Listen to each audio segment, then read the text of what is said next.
Le feedback est un outil fondamental, que ce soit en termes de progression, de motivation ou de leadership. Mais tout cela à condition de bien l'utiliser et d'éviter certaines erreurs fréquentes. Je sais que vous désapprouvez ces méthodes. Au point nous en sommes. Mais ce sont des méthodes modernes, il faudra vous y faire, là. Alors quelles sont les 5 règles d'or d'un feedback de qualité? On en parle maintenant. Bonjour et bienvenue dans cette nouvelle brève. Connaissez-vous dans votre entourage des personnes qui ont cette fâcheuse tendance à tout critiquer, se plaindre, râler et ne voir que l'aspect négatif des choses? Vous voyez ces personnes qui vous disent des choses injustes, désagréables, voire même blessantes, en essayant de vous faire croire que c'est pour votre bien qu'elles font ça. Un conseil, petite sœur. Évite d'en faire trop, tu gênes, t'es toujours en plein milieu. Eh bien le problème, c'est que beaucoup de personnes ont à l'esprit cette image-là, cette image détériorée de la critique blessante lorsqu'ils sont confrontés au fait de devoir faire du feedback. Tu sais pas jouer, Jack. T'es mauvais. Ils peuvent se dire quelque chose comme « Comment est-ce que je peux exprimer quelque chose qui va pas ?» mais sans faire trop de dégâts. Or, la conséquence, c'est que cette image négative que nous avons du feedback fait que très souvent, nous allons l'exprimer maladroitement, et cela va donc être plus dévastateur que bénéfique.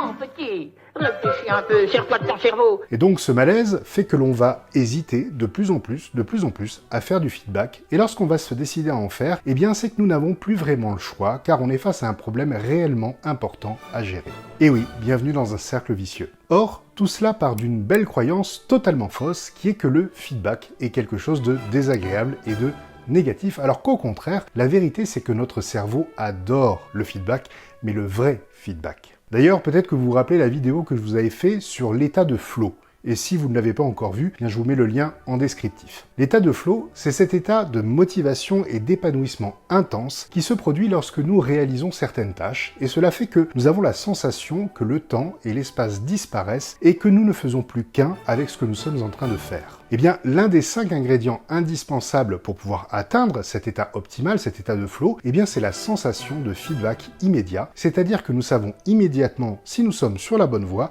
ou si nous devons corriger quelque chose. Oui, tout de suite, à droite. T'es sûr? Oui. Non, à gauche, tourne à gauche, pardon, l'écran était verrouillé. En bref, pour nous sentir pleinement épanouis au travail, le feedback immédiat est un élément clé. Voici donc 5 règles d'or pour pouvoir mettre en œuvre efficacement l'art du feedback. Règle numéro 1, le feedback sert uniquement à faire grandir. Et donc, vous l'aurez bien compris, l'objectif n'est pas de critiquer l'autre ou de lui faire des reproches. Bien au contraire, l'objectif c'est soit de lui montrer qu'il est sur la bonne voie, soit qu'il ne l'est pas pour pouvoir corriger rapidement. Donc en toute logique, cela comprend 2 manières de faire. Si la personne est sur la bonne voie et ce qu'elle fait est bien, et bien dans ce cas, on lui fait un feedback positif. Soit alors elle fait quelque chose qui ne convient pas, et donc on le lui dit aussi au travers d'un feedback d'amélioration en l'incitant à proposer des idées de solutions. Et lorsque les solutions proposées sont bonnes, eh bien on fait un feedback positif. Mais vous le voyez, dans tous les cas, l'objectif est soit de renforcer ce qui est bien fait, soit de corriger ce qui ne l'est pas. Règle numéro 2, le feedback est centré sur les actions. Autrement dit, un feedback ne vise pas la personne, mais ce qu'elle fait. Elle ne comprend donc aucun jugement de valeur. Par exemple, une erreur classique et qui peut avoir de graves conséquences, c'est de dire à un collaborateur qu'il est comme ceci ou qu'il est comme cela. Non. Ce que l'on évalue, c'est la qualité, l'efficacité, les résultats des actions. Car sinon, cela peut être vécu comme une attaque personnelle et dégradante.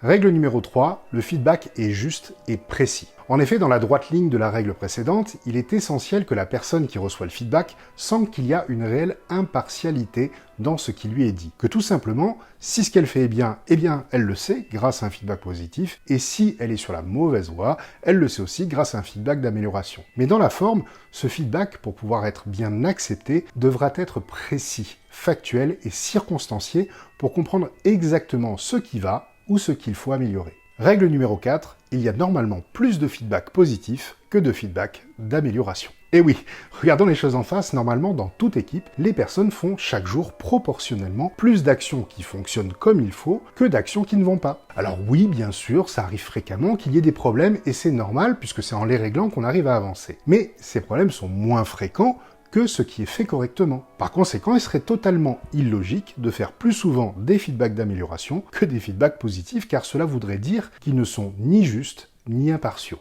Le piège, c'est en effet de considérer que ce qui est bien fait est quelque chose de normal, et donc qu'il n'est pas nécessaire de le souligner. Or, penser cela, ce serait une erreur majeure, car dans ce cas, bien, le feedback ne peut plus être un outil de motivation et de leadership. Il redevient au contraire un outil de critique contre-productif.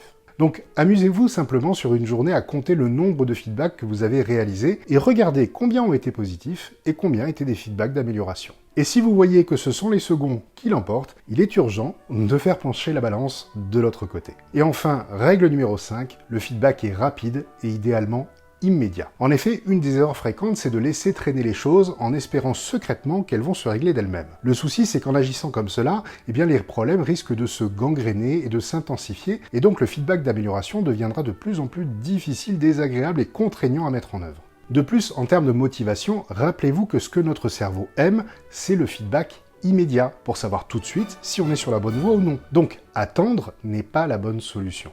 En bref, l'idéal, c'est que lorsque les choses sont bien faites, on le dit tout de suite, et s'il y a un souci, on le dit tout de suite. C'est neutre, simple, efficace, impartial, et ainsi les équipes savent que lorsque on leur fait un retour, c'est quelque chose de juste auquel elles peuvent se fier pour progresser. Donc voilà les amis, analysez l'équilibre de vos feedbacks et musclez votre capacité à donner des feedbacks de qualité, et vous pouvez être sûr que la motivation de vos équipes s'en verra améliorée. Encore une fois, merci. Et bonne chance, nous sommes avec vous. Quant à moi, je vous dis à la semaine prochaine pour une nouvelle vidéo. À bientôt. Et n'oubliez pas, vous pouvez télécharger gratuitement un extrait de mon livre Bon Manager, mode d'emploi pour pouvoir le découvrir. Le lien est dans le descriptif de la vidéo. Et pour vous abonner, vous cliquez à gauche, et pour voir une autre vidéo, vous cliquez à droite. Allez, à bientôt.